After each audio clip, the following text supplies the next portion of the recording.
On est une journée un peu particulière parce que c'est le 9 octobre.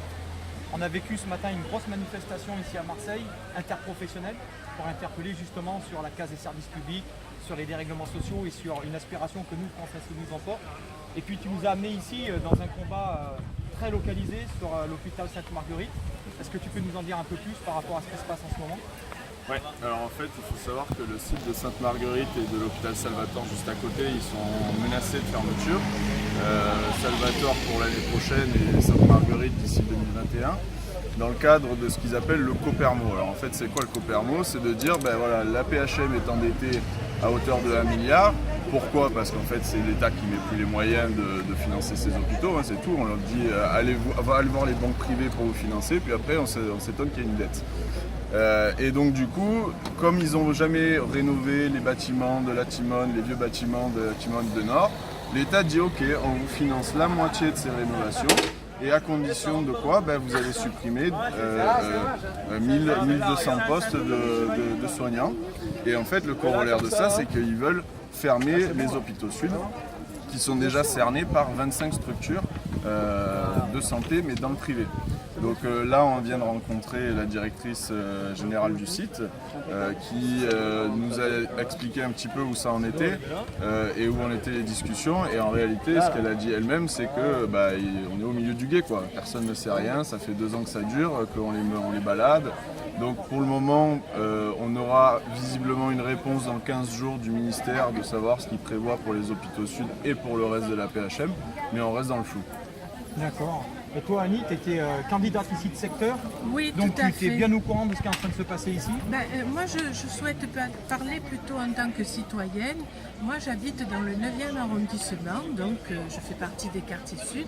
Et je souhaiterais quand même que reste dans cet arrondissement des services publics hospitaliers.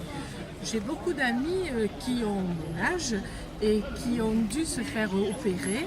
Elles sont allées dans des cliniques privées qui n'ont pas forcément de nom de clinique privée, ça peut s'appeler hôpital, machin truc. Et en fait, quand on gratte un peu, on voit que ce ne sont que des services privés.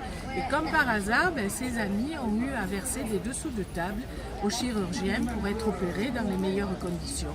Je ne souhaite pas que la population des quartiers sud, comme la population de Marseille d'ailleurs, soit obligée de vivre ce genre de choses dans l'avenir. Parce que pas tout le monde peut verser des dessous de table pour être correctement soigné. Voilà. Pour aller dans ton sens, ce qu'il faut savoir, c'est que si ces hôpitaux venaient à fermer, c'est un bassin de 300 000 habitants qui se retrouverait sans hôpital public. Ça veut dire quand même quasiment, plus que la population du Jura. C'est quand même énorme. Et comme le dit Annie, en fait, il y a une vraie volonté de dériver vers le privé. Parce que qu'est-ce qu'ils font dans le cadre de ce qu'ils appellent les groupements hospitaliers de territoire, donc tout ce truc de modernisation des hôpitaux. En fait, ils disent, par exemple, à Marseille, il y a 3 secteurs. Il y a le nord, le centre et les quartiers sud. En fait, ils leur demandent d'être thématisés. Donc, par exemple, ici, c'était l'appareil locomoteur. Donc, ils ont fermé les urgences, ils ont fermé ci, et en fait, ils tuent des parties d'activité de l'hôpital, sauf que les cliniques autour, elles ont toutes ces activités. Donc de fait, vu le système de transport en commun à Marseille, de fait les gens en fait ils vont plus à l'hôpital public, ils sont automatiquement dérivés vers le privé. Parce qu'ils sont en train de les tuer comme ça petit à petit. Alors là vous aurez tel type de service. Salut les gars. Ici on vous dit ce sera plutôt la psychiatrie, etc. Mais vous n'aurez plus les urgences, vous n'avez plus la réa, vous n'avez plus les blocs, vous n'avez plus ça. Donc en fait dès qu'on a un autre problème que de la psychiatrie, il faut aller dans le privé parce qu'en réalité on ne va pas aller à centre ou à nord parce qu'il n'y a pas de transport en commun.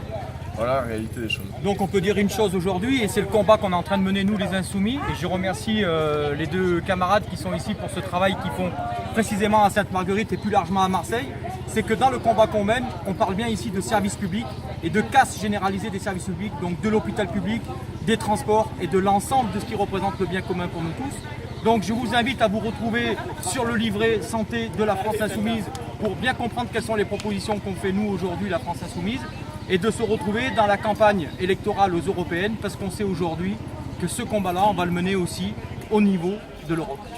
À très bientôt.